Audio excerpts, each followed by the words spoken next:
Hello student, मैं आपका Monu sir आपको केमिस्ट्री पढ़ाने आया हूँ। तो मैं आपको यहाँ पर केमिकल रिएक्शन एंड इक्वेशन जो कि केमिस्ट्री का फर्स्ट चैप्टर है क्लास 10th का वो पढ़ाऊँगा।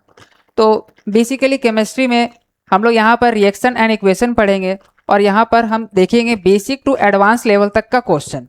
साथ में थ्योरीज भी प्रैक्टिस कराया जाएगा और साथ में आपको एनसीईआरटी क्वेश्चन सारा सॉल्व कराया जाएगा विथ एमसीक्यू क्वेश्चन। तो चलिए स्टार्ट करते हैं। हमारा चैप्टर का नेम है chemical reaction and equation. Chemical reaction होता क्या है?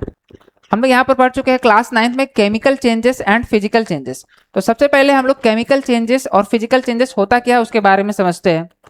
फिजिकल चेंजेस में मान लीजिए कोई अगर हम लोग एक एग्जांपल लेते हैं, एक पेपर है हमारे सामने, उस पेपर को फाड़ते हैं। पेपर फाड़ने के बाद अगर ये यहाँ पर कुछ पेपर का कलर चेंज हो रहा है क्या? नहीं, पेपर का कलर चेंज नहीं हो रहा। क्या पेपर हीट कर जा रहा है? नहीं। तो पेपर में कुछ चेंजेस नहीं हो रहा, बस पेपर का जो शेप है वो चेंज हो रहा। तो ऐसा चेंज जिसमें ना ही उसका कलर चेंज हो ना ही उसका जो अंदर का मॉलिक्यूल्स वो चेंज हो, तो उसको हम लोग बोलेंगे फिजिकल चेंजेस। ठीक है, अब बात करते हैं हम लोग केमिकल चेंजेस के बारे में। तो केमिकल चेंजेस में वो ऐसा चेंजेस आता है जिसमें दो सबस्टांस या दो मॉलिक्यूल्स, दो एटम्स दोनों मिलते हैं और उसका जो मॉलिक्यूल्स होता है वो चेंज हो जाता है। चेंज होता है डेट मीन्स उसका कलर चेंज हो जाता है या फिर उसका शेप चेंज होता है, उसका नेचर चेंज हो जाता है। तो वैसा चेंजेस को केमिकल चेंजेस बोलते हैं। और केमिकल चेंजेस को हम लोग रिवर्स नहीं कर सकते। दैट मीन्स मतलब केमिकल चेंजेस हुआ और उसके बाद जो प्रोडक्ट बना वो प्रोडक्ट को वापस से उस पार्टिकल में हम लोग वापस से चेंज नहीं कर सकते।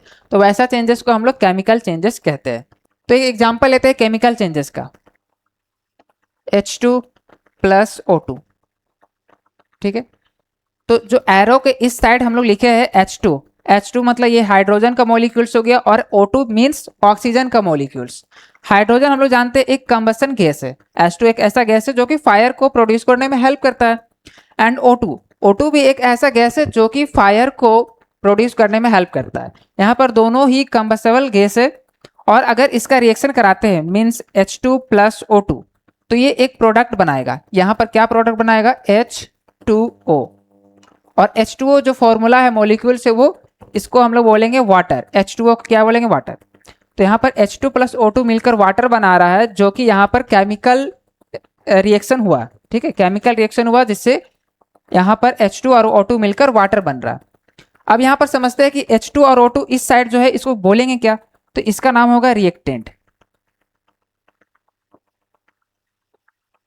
जो एरो के इस साइड जो कि जिसमें केमिकल चेंजेस में पार्टिसिपेट कर रहे हैं उसको हम लोग बोलेंगे रिएक्टेंट। और जो चेंजेस होने के बाद जो प्रोडक्ट बन रहा है उसको हम लोग बोलेंगे प्रोडक्ट, उसे हम बोलेंगे प्रोडक्ट। ठीक है, तो H2 प्लस O2 रिएक्टेंट है और यहां पर जो बन रहा है H2O वो क्या है? प्रोडक्ट है। तो सबसे पहले हम लोग देखते हैं कि इस चैप्टर में हम लोग क्या क्या कवर करने वाले हैं। तो टॉपिक कवर में सबसे पहला है बैलेंसिंग अ केमिकल रिएक्शन। तो सबसे पहले हम लोग केमिकल रिएक्शन को कैसे बैलेंस करते हैं वो समझेंगे। उसे केमिकल रिएक्शन जैसे यहाँ पर हम लोग एग्जाम्पल लिए थे H2 प्लस O2 ये प्रोड्यूस कर रहा था H2O। Okay, H2 plus O2 H2O produce कर रहा था। बट यहाँ पर एक प्रॉब्लम ये आ रहा है कि यहाँ पर इस साइड O यानी ऑक्सीजन एक ही है, ऑक्सीजन का एक मॉलिक्यूल्स है, बट रिएक्टेंट के साइड ऑक्सीजन का दो मॉलिक्यूल्स है। ओके, रिएक्टेंट का जो मास है और जो प्रोडक्ट का मास है वो इक्वल होना चाहिए। ठीक है, कंजर्वेशन ऑफ मास क्या बोलता है? जो रिएक्टेंट का मास है और प्रोडक्ट का मास वो इक्वल होना चाहिए। Mass of reactant equal to mass of product. ये कंजर्वेशन ऑफ मास ये कहता है कि मास ऑफ रिएक्टेंट और मास ऑफ प्रोडक्ट इक्वल होगा। बट यहाँ पर ऑक्सीजन का 2 मॉलिक्यूल्स है और यहाँ पर ऑक्सीजन का 1 मॉलिक्यूल्स है। तो इसे हम लोग बैलेंस करने के लिए कुछ रूल्स का यूज करते हैं और उसी रूल्स को हम लोग क्या बोलते हैं? Balancing chemical reaction. ठीक है, तो सबसे पहला टॉपिक में देखेंगे हम लोग balancing a chemical reaction. Next topic में देखेंगे type of reaction. Reaction nature में किस किस टाइप का होता है। तो सबसे पहले हम लोग देखेंगे कॉम्बिनेशन रिएक्शन, नेक्स्ट देखेंगे decomposition reaction, then displacement reaction and last है डबल डिस्प्लेसमेंट रिएक्शन। ठीक है, तो ये चारों टॉपिक, चारों टाइप ऑफ केमिकल रिएक्शन देखेंगे, जिसमें सबसे पहला है कॉम्बिनेशन रिएक्शन, दूसरा है डिकम्पोजिशन रिएक्शन, तीसरा है डिस्प्लेसमेंट रिएक्शन एंड नेक्स्ट है डबल डिस्प्लेसमेंट रिएक्शन। उसके बाद हम लोग टॉपिक कवर करेंगे हीट इन रिएक्शन। रिएक्शन में, कोई भी केमिकल रिएक्शन में हीट का क्या रोल होता है उसके बारे में देखेंगे, हीट इन रिएक्शन। देन देखेंगे ऑक्सीडेशन रिडक्शन, मीन्स यहाँ पर ऑक्सीडेशन भी देखेंगे, साथ में रिडक्शन भी देखेंगे। और ऑक्सीडेशन प्लस रिडक्शन, इसी को हम लोग क्या बोलते हैं, रेडॉक्स रिएक्शन। इसको हम लोग जानेंगे रेडॉक्स रिएक्शन से। और ऑक्सीडेशन एंड रिडक्शन रिएक्शन में क्या देखेंगे, corrosion and rancidity. Corrosion and rancidity ये टॉपिक कवर करेंगे। फिर नेक्स्ट टॉपिक है फिजिकल एंड केमिकल चेंजेस, जो कि चैप्टर के सबसे लास्ट में हम लोग देखेंगे क्या फिजिकल चेंजेस होता है, क्या केमिकल चेंजेस होता है, उसको और एग्जांपल्स। चलिए आगे नेक्स्ट बढ़ते हैं।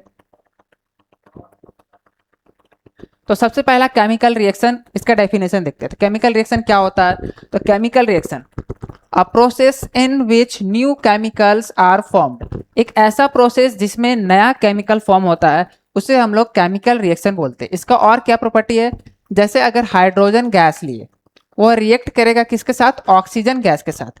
हाइड्रोजन गैस H2 रिएक्ट किसके साथ करेगा, ऑक्सीजन गैस के साथ यानी O2 के साथ, और एक प्रोडक्ट बनाएगा। तो यहाँ पर प्रोड्यूस कर रहा है क्या, वाटर, और वाटर का क्या फॉर्मूला है, H2O। तो ये जो रिएक्शन हुआ है इसे हम लोग बोलेंगे केमिकल रिएक्शन, जिसमें हाइड्रोजन ऑक्सीजन के साथ रिएक्ट कर कर वाटर फॉर्म कर रहा है। Then chemical equation, chemical equation क्या होता है, तो जो हम लोग यहाँ पर केमिकल रिएक्शन को रिप्रेजेंट करने के लिए जो भी चीज का यूज कर रहे हैं, जो सिंबल्स का यूज कर रहे हैं, ये सारा जो सिंबल्स है, इसी सिंबल्स को यूज करके जो एक इक्वेशन बनाया है, उसी को हम लोग क्या बोलेंगे, उसको हम लोग बोलेंगे केमिकल इक्वेशन। तो simple representation of a chemical reaction with symbols and formula, एकदम सिंपल रिप्रेजेंटेशन करेंगे जिसमें सिंबल्स का यूज करेंगे और फॉर्मूला का यूज करेंगे, उसी को हम लोग क्या बोलेंगे, केमिकल इक्वेशन बोलेंगे। लाइक H2 जो कि गैस है, और प्लस O2 ये भी ऑक्सीजन में क्या है, गैस है। तो ये दोनों प्रोड्यूस कर रहा है H2O यानी वाटर, ये हो गया इसका, जो प्रोड्यूस कर रहा है उसको प्रोडक्ट बोलेंगे, और इधर जो रिएक्ट कर रहा है उसको रिएक्टेंट बोलेंगे। ठीक है, तो H2 और O2 यहाँ पर रिएक्टेंट हो जाएगा, और H2O प्रोडक्ट। H2 यहाँ पर गैस है, ओके, और O2 भी गैस है, बट ये दोनों रिएक्ट करके वाटर बना रहा है, जो कि क्या है, लिक्विड। ये L है यानी लिक्विड, G फॉर गैस, और अगर S लिखा हुआ हो इसका मतलब क्या समझेंगे कि वो सॉलिड के बारे में बोल रहा है। जैसे यहाँ पे लिखा हुआ अभी AQ लिखा हुआ है, AQ मतलब होता है सोल्यूबल इन वाटर, वैसा सॉल्यूशन जो कि वाटर में सोल्यूबल है, तो उसे हम लोग AQ लिखेंगे, उसे क्या लिखेंगे, AQ। और PPT अगर कहीं लिखा हुआ है, इसका मतलब इनसोल्यूबल इन वाटर। कुछ केमिकल रिएक्शन ऐसा होता है कि उसमें PPT फॉर्म होता है, PPT फॉर्म होता है, इसका मतलब कि वो ऐसा चीज है जो कि वाटर में इनसोल्यूबल है, वाटर में घुलेगा नहीं। जैसे हम लोग वाटर में अगर सैंड डाल देते हैं तो सैंड वाटर में घुलेगा नहीं, तो उसको क्या बोलेंगे हम लोग, उसे बोलेंगे PPT। तो PPT भी आएगा इसमें केमिकल रिएक्शन में, जो कि वाटर में इनसोल्यूबल होगा। और फिर सॉलिड को S से दिखाएंगे, लिक्विड को L से लिखेंगे, और गैस को G से। और यहाँ पर G के ऊपर एक एरो मार्क, क्योंकि गैस हमेशा ऊपर की ओर उठता है। ठीक है, अब हम लोग देखेंगे how to write a chemical equation. Chemical equation या केमिकल फॉर्मूला को हम लोग कैसे लिखते हैं।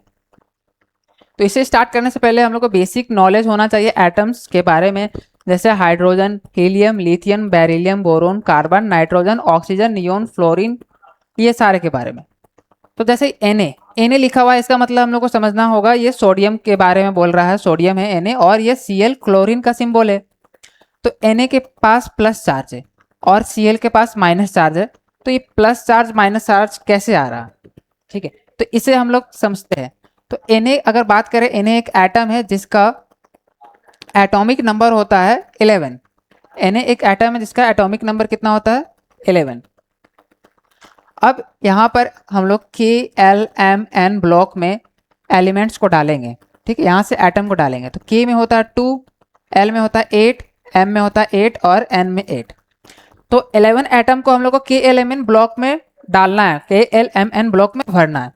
तो सबसे पहले यहाँ पर 2 ऐड कर देंगे, तो यहाँ से 11 में से 2 घट जाएगा, क्या बचेगा 9। हमारे पास अभी भी 9 एटम है, 9 है तो यहाँ पर 8 डाल सकते हैं। 8 डालने के कारण अब हमारे पास ओनली 1 एटम बचेगा और यहाँ पर वो 1 एटम को ऐड कर देंगे, ठीक है। तो इससे क्या हुआ, K जो ब्लॉक है, K ब्लॉक फुल हो गया, L ब्लॉक फुल हो गया, बट M ब्लॉक में 1 ही आया। तो M ब्लॉक को फुल करने के लिए हमें 7 एटम्स और चाहिए। M ब्लॉक को फुल करने के लिए हम लोग को क्या चाहिए, +7 एटम्स और चाहिए। या फिर ऐसा भी कर सकते हैं कि M ब्लॉक को खाली ही छोड़ दें। तो खाली करने के लिए हमें 1 एटम को माइनस करना होगा, ठीक है। तो यहाँ पर 2 रास्ता आता। पहला रास्ता ये कि हम लोग 7 एटम को कैरी कर ले, उधार ले ले किसी से, या फिर 1 एटम को बाहर निकाल दे। दोनों मेथड हो सकता है। तो दोनों में से इजी कौन होगा, तो इजी हमें ये होगा कि 1 को बाहर ही निकाल दो, वो ज़्यादा आसान होगा। इसलिए सोडियम में जो चार्ज आएगा, सोडियम में चार्ज जो आएगा वो आएगा Na+। और Na+ क्यों आ रहा है,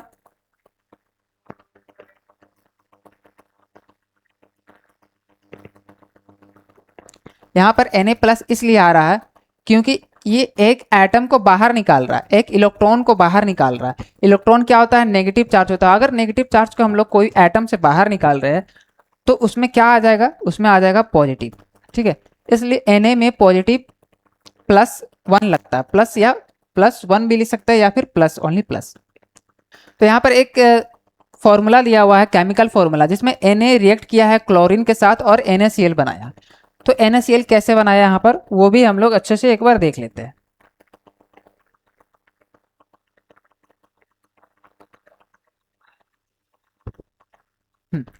तो यहाँ से हम लोग Na लिखेंगे और Cl लिखेंगे।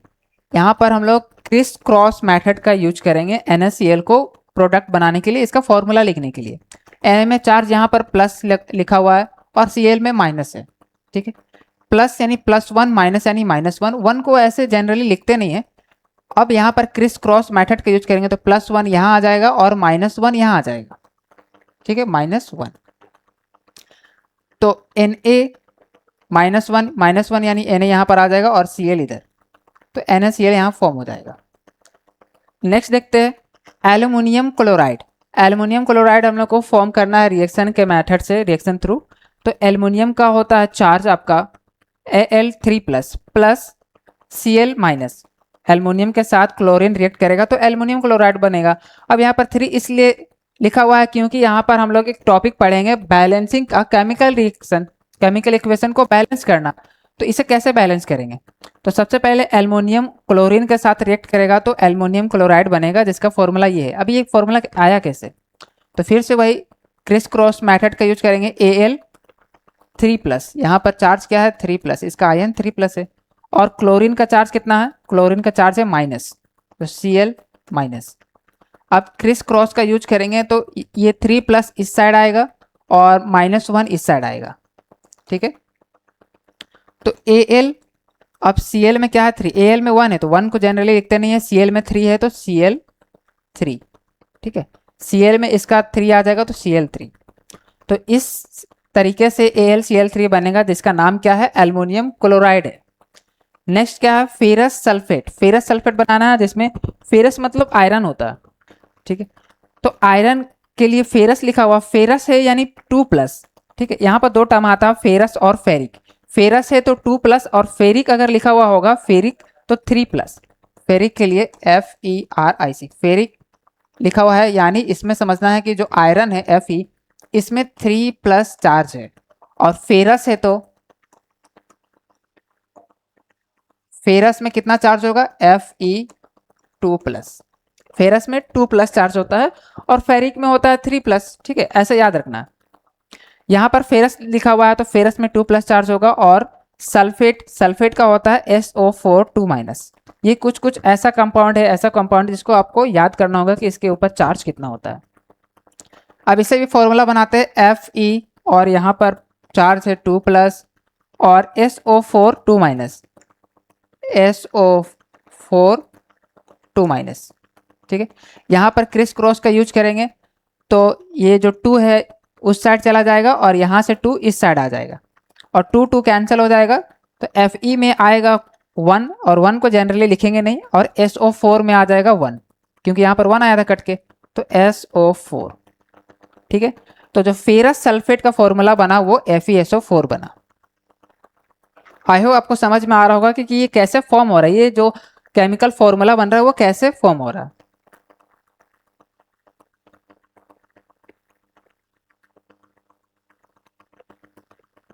नेक्स्ट है lead nitrate. Lead nitrate, lead को हम लोग Pb बोलते हैं, Pb2+, इसमें चार्ज होता है 2+, एंड नाइट्रेट में होता है NO3-, नाइट्रेट में माइनस चार्ज होता है।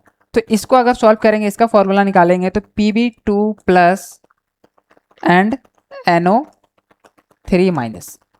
ओके, यहाँ पर क्रिस क्रॉस यूज करेंगे तो 2+ इस साइड आ जाएगा और माइनस इस साइड आ जाएगा। तो Pb के लिए 1 है तो Pb ओनली Pb आ जाएगा, और NO3- में यहाँ पर चार्ज कितना है 2, तो NO3 में क्या आ जाएगा 2, NO3, और ये टोटल का 2 आ जाएगा। तो फॉर्मूला में देखिए क्या लिखा हुआ है, फॉर्मूला में लिखा हुआ है Pb NO3 का होल 2। ठीक है, तो इससे फॉर्मूला जनरेट हुआ है इस तरीके से।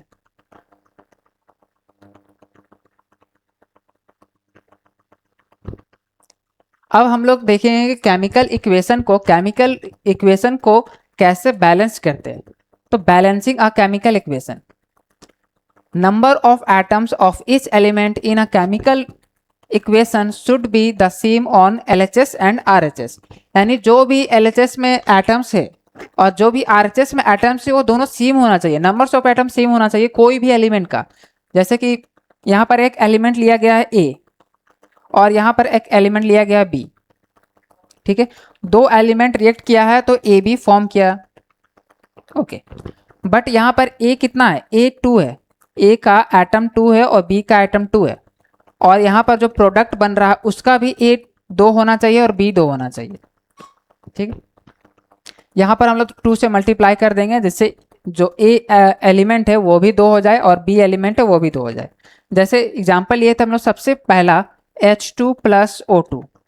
ठीक है, H2 + O2 का एग्जाम्पल ये था जिसमें वाटर बन रहा था, तो अब यहाँ पर वाटर लिखते हैं और इसे बैलेंस करने का ट्राई करते हैं। इस साइड देखिए LHS में हाइड्रोजन कितना है, हाइड्रोजन है 2, ऑक्सीजन कितना है 2, बट RHS में हाइड्रोजन तो 2 है लेकिन ऑक्सीजन 1 ही है।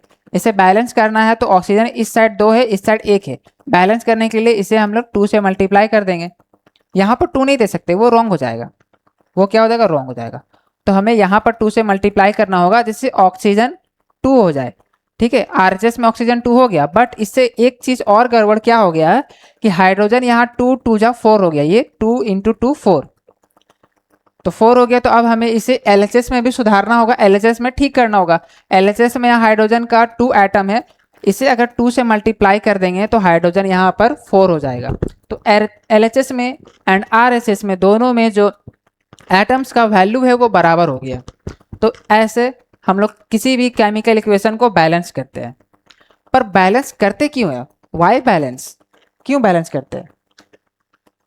तो बैलेंस हम लोग केमिकल इक्वेशन को इसलिए करते हैं क्योंकि कंजर्वेशन ऑफ मास ये बोलता है कि जो भी LHS में यानी रिएक्टेंट साइड जो भी मॉलिक्यूल्स का एटम्स है वो बराबर होना चाहिए, वो मास बराबर होना चाहिए जो प्रोडक्ट का मास है उससे।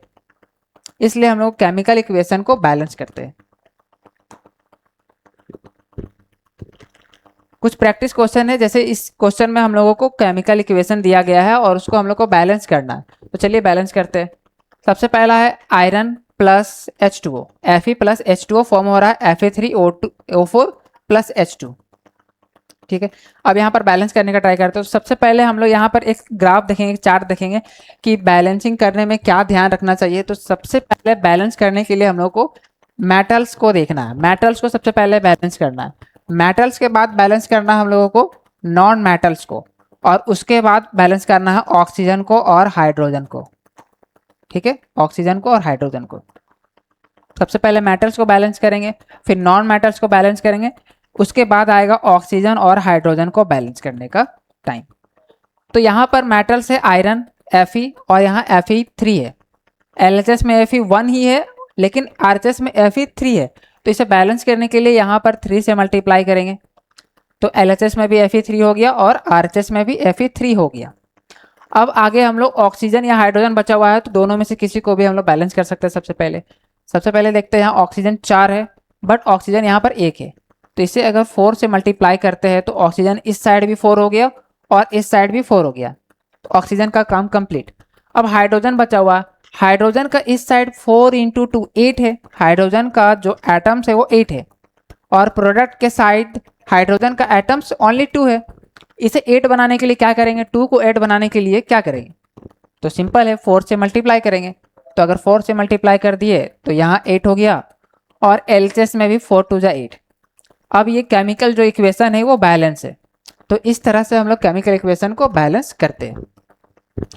नेक्स्ट एग्जांपल देखते हैं, Al2O3 plus HCl, aluminium oxide plus HCl hydrochloric acid, ये क्या फॉर्म कर रहा है, ये फॉर्म कर रहा है AlCl3 प्लस H2O। अब इस इक्वेशन को बैलेंस करते हैं, तो सबसे पहले मेटल्स को बैलेंस करेंगे। मेटल्स यहाँ पर एल्युमिनियम है और इधर भी एल्युमिनियम, इस साइड एल्युमिनियम एक ही है बट इस साइड 2 है, तो पहले मेटल्स को बैलेंस करते हैं, तो 2 से मल्टीप्लाई हो गया। देन अब यहाँ पर क्लोरीन बचा हुआ है जो कि एक नॉन मेटल है, क्लोरीन क्या है, नॉन मेटल गैस है, तो क्लोरीन यहाँ पर एक ही है और यहाँ 3 है, तो अगर इसे हम 3 से मल्टीप्लाई कर देंगे तो इस साइड क्लोरीन 3 हो जाएगा और इस साइड भी आपका क्लोरीन 3 हो जाएगा। ठीक है, आगे बढ़ते हैं। आगे बचा हुआ आपका हाइड्रोजन एंड ऑक्सीजन। ऑक्सीजन अगर ध्यान दे तो ऑक्सीजन इधर 3 है बट ऑक्सीजन इधर कितना है, ऑक्सीजन 1 ही है, तो ऑक्सीजन इस साइड 3 है, इस साइड 1 है, दैट मीन्स यहाँ पर 3 से मल्टीप्लाई करना होगा, तो ऑक्सीजन उस साइड भी 3 हो जाएगा। अब आगे हम लोग को हाइड्रोजन को देखना है कि हाइड्रोजन कितना है। हाइड्रोजन यहाँ पर हम लोग 3 से मल्टीप्लाई किए थे तो हाइड्रोजन भी 3 से मल्टीप्लाई हुआ था, तो हाइड्रोजन इस साइड 3 है। अब देखते हैं प्रोडक्ट के साइड हाइड्रोजन कितना है। प्रोडक्ट के साइड हाइड्रोजन यहाँ पर है, ठीक है, तो हाइड्रोजन यहाँ पर है 3 गुने 2 6, हाइड्रोजन कितना है 6 है, उस साइड 6 है, इस साइड 3 है, उस साइड कितना है 6, इस साइड 3 है, तो अब बराबर करना है, 3 को 6 बना सकते हैं, तो 3 को 6 बनाने के लिए हम लोग को 2 से मल्टीप्लाई करना होगा, तो यहाँ पर 2 से मल्टीप्लाई कर देंगे। ठीक है, 2 से मल्टीप्लाई, तो यहाँ पर 2 से मल्टीप्लाई भी हुआ है यानी 3 दूनी 6, तो क्लोरीन उस साइड भी 6 है और इस साइड भी 6 है, तो इस तरह से ये केमिकल इक्वेशन बैलेंस हो गया। तो हम लोग को बस ये ध्यान देखना है कि कोई भी केमिकल इक्वेशन में सबसे पहले मेटल को बैलेंस करने का ट्राई करना है, फिर नॉन मेटल्स को ट्राई करना है बैलेंस करने का, देन उसके बाद ऑक्सीजन एंड हाइड्रोजन को बैलेंस करना है। ठीक है, आगे कुछ और प्रैक्टिस क्वेश्चन है, तो ये प्रैक्टिस क्वेश्चन आपको होमवर्क में रहेगा। ठीक है, ये तीनों प्रैक्टिस क्वेश्चन होमवर्क में।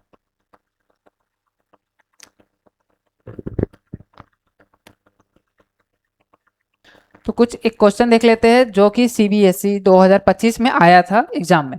यहाँ पर क्या बोल रहा है, consider the following chemical equation. एक केमिकल इक्वेशन दिया हुआ है PAlQH2O arrow RAl2O3 plus SH2। अब ये PQRS है क्या, तो यहाँ आगे लिखा हुआ है क्या कि to balance this chemical equation the value of PQRS must be respectively, यानी यहाँ पर हमें PQRS का वैल्यू फाइंड करना है। क्या होगा, तो PQRS बेसिकली क्या है, अगर हम इस इक्वेशन को बैलेंस करें तो बैलेंस करते समय PQRS का वैल्यू कुछ आएगा उसे बैलेंस करने में, तो वो PQRS का वैल्यू हम लोगों को लिखना है। तो ठीक है, स्टार्ट करते हैं। तो सबसे पहले बैलेंस करने का ट्राई करते हैं। यहाँ एल्युमिनियम 1 है, सबसे पहले मेटल को देखेंगे, एल्युमिनियम इस साइड 2 है, तो यहाँ 2 से मल्टीप्लाई कर देंगे, तो एल्युमिनियम इस साइड भी 2 है, उस साइड भी 2 है। देन अब हाइड्रोजन और ऑक्सीजन दोनों बचा है, तो हाइड्रोजन या ऑक्सीजन दोनों में से किसी को भी बैलेंस करने का ट्राई करते हैं। ऑक्सीजन इस साइड 1 है, ऑक्सीजन इस साइड 3 है। ओके, तो हमें इस साइड भी 3 करना है, उस साइड भी 3 करना है, तो 1 को 3 बनाया जा सकता है 3 से मल्टीप्लाई करके, तो ऑक्सीजन इस साइड भी 3 हो गया और प्रोडक्ट के साइड भी 3 है। ठीक है, अब देखते हैं हाइड्रोजन क्या हुआ। हाइड्रोजन LHS में हो गया 3 इंटू 2 6, बट RHS में कितना है 2 ही है, तो 6 यहाँ पर है, 2 उधर है, 2 को 6 बनाया जा सकता है किससे, 3 से मल्टीप्लाई करके, तो हाइड्रोजन इधर भी 6 हो गया और हाइड्रोजन RHS में भी 6 हो गया, और इस तरह से ये केमिकल इक्वेशन बैलेंस हो गया। अब यहाँ पर जो Al के साथ P लिखा हुआ था, यहाँ पर Al के साथ 2 है, यानी जो P का वैल्यू होगा वो 2 होगा। ओके, यहाँ पर H2O के साथ Q था, बट यहाँ H2O के साथ 3 है। दैट मीन्स Q का जो वैल्यू है वो 3 आ गया। नेक्स्ट यहाँ पर Al2O3 जो प्रोड्यूस हुआ था उसके साथ R है, और हमारा यहाँ पर R का जगह कुछ भी नहीं आया, कुछ भी हम लोग अभी ऐड नहीं किया, तो R का वैल्यू कुछ भी नहीं है, मतलब 1 है। R का वैल्यू क्या आएगा? 1 आएगा। नेक्स्ट क्या है? H2 के साथ यहाँ S लगा हुआ था, और H2 के साथ ये क्या लगा हुआ है? 3 लगा हुआ है। दैट मीन्स S का वैल्यू जो आया वो 3 आया। सिंपल है। तो इस तरह से केमिकल इक्वेशन को हम लोग बैलेंस किए और PQRS का वैल्यू को फाइंड किए। नेक्स्ट एक और एग्जांपल है यहाँ पर, in order to balance the below chemical equation the value of x, y and z। यहाँ पर हमें x, y और z का वैल्यू को फाइंड करना है। ठीक है, जैसे ये फाइंड किए वैसे ये फाइंड करना है। तो स्टार्ट करते हैं। Mn यानी मैग्नीज इधर 1 है और मैग्नीज 1 है, इसे बैलेंस करने की जरूरत नहीं है। ठीक है, अब हम लोग देखते हैं, ये तो हो गया मेटल का काम। उसके बाद हम लोग देखेंगे नॉन मेटल यहाँ पर क्लोरीन है, और LHS में क्लोरीन एक ही है, बट RHS में क्लोरीन यहाँ 2 है और यहाँ भी 2 है। 2 और 2 4, क्लोरीन उस साइड 4 है, इस साइड 1 है। तो इसे 4 करना है तो हमें इससे क्या करना होगा? 4 से मल्टीप्लाई करेंगे, 4 से। ठीक है, तो यहाँ पर क्लोरीन 4 हो गया और उस साइड क्लोरीन 4 है। ओके, अब इसके बाद बचा है ऑक्सीजन और हाइड्रोजन। ऑक्सीजन हाइड्रोजन को बैलेंस करना है, तो ऑक्सीजन LHS के साइड में 2 ऑक्सीजन है, 2 ऑक्सीजन का आइटम है, बट RHS के साइड में एक ही है। तो अगर इसे हम 2 से मल्टीप्लाई कर देते हैं तो ऑक्सीजन उस साइड भी 2 हो जाएगा और इस साइड भी 2, ऑक्सीजन भी बैलेंस है। नेक्स्ट बचा है हाइड्रोजन अगर देखें LHS साइड तो 4 है और RHS साइड भी 4 है, तो हाइड्रोजन को फाइनली बैलेंस करने का जरूरत नहीं पड़ा। अब हम लोग चेक करते हैं x, y, z का वैल्यू। तो HCl में x से मल्टीप्लाई हुआ था, यहाँ पर x का वैल्यू 4 आ रहा, तो x इक्वल टू 4। आगे देखते, तो आगे y, H2O में y से मल्टीप्लाई हुआ था, बट हम लोग यहाँ पर H2O में 2 से मल्टीप्लाई किया है बैलेंस करने के लिए, तो जो y का वैल्यू आएगा वो आएगा 2। नेक्स्ट क्लोरीन के साथ z है, और यहाँ पर क्लोरीन को हम लोग बैलेंस करने के लिए किसी से भी मल्टीप्लाई नहीं, किसी से भी नहीं किया, यानी 1 आएगा, तो z का वैल्यू जो है वो 1 है। ठीक है, तो इस तरह से केमिकल इक्वेशन को बैलेंस किया और x, y, z का वैल्यू को निकाले। एक क्वेश्चन है जो कि CBSE 2025 में आया है एग्जाम में। क्वेश्चन है, हम लोग केमिकल इक्वेशन को बैलेंस क्यों करते हैं? Name and state the law that suggest the balancing of chemical equation. कौन सा ऐसा लॉ है जो केमिकल इक्वेशन को बैलेंस करने के लिए बोलता है? Balance the following chemical equation, और इस केमिकल इक्वेशन को हमें बैलेंस करके भी बताना है। तो सबसे पहला क्वेश्चन का आंसर, जो कि हम लोग बैलेंस क्यों करते हैं केमिकल इक्वेशन को, उसका आंसर है ताकि जो टोटल मास ऑफ रिएक्टेंट है, रिएक्टेंट के साइड का जो भी मास है वो बराबर हो जाए, should be equal to the total mass of the product के मास के बराबर हो जाए रिएक्टेंट के साइड का जो भी मास है। ठीक है, तो ये कंजर्वेशन ऑफ मास का लॉ था, जिससे ये बैलेंस केमिकल इक्वेशन को बैलेंस करना इंपॉर्टेंट होता है। नेक्स्ट क्वेश्चन था कि नेम एंड स्टेट, उस लॉ को हम लोग को बताना, कौन सा लॉ के कारण हम लोग केमिकल इक्वेशन को बैलेंस करते हैं। तो जो लॉ है वो है law of conservation of mass. इसका मतलब होता है mass can neither be created, mass को ना ही क्रिएट किया जा सकता है, नॉर भी डिस्ट्रॉय, ना ही उसको डिस्ट्रॉय किया जा सकता है, अंडर ऑर्डिनरी कंडीशन। कोई भी ऑर्डिनरी कंडीशन में मास को ना तो क्रिएट किया जा सकता है, ना ही मास को डिस्ट्रॉय किया जा सकता है। दैट मीन्स ये लॉ ऑफ कंजर्वेशन ऑफ मास को फॉलो करता है